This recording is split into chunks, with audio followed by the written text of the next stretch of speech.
phá qua Jubilee với mẹ quang hai người bư cho hay luôn bư ngồi mà xin hai một lần như để tâm phá 1982 về India bay chính trang long hoa kề câu ya mi mẹ bro mà lan bay yang cả ta cha tôi ya we 1988 về India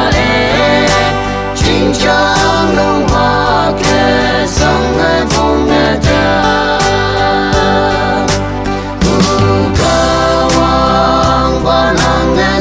xếp phá qua Jubilee với mẹ quang hai người bư cho hay luôn bư ngồi mà xin hai một lần như để tâm phá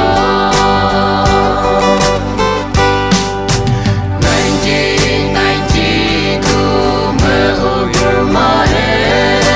chính trang nông hoa kề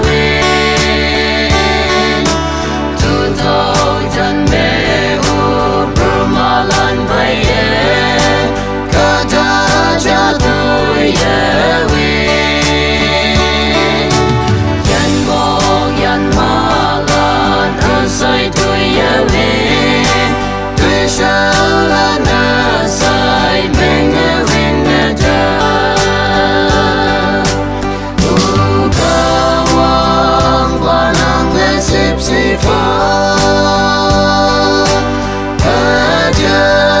qua Jubilee với mẹ quang hai người bư cho hay luôn bư ngồi mà xin hai một lần như để tâm phá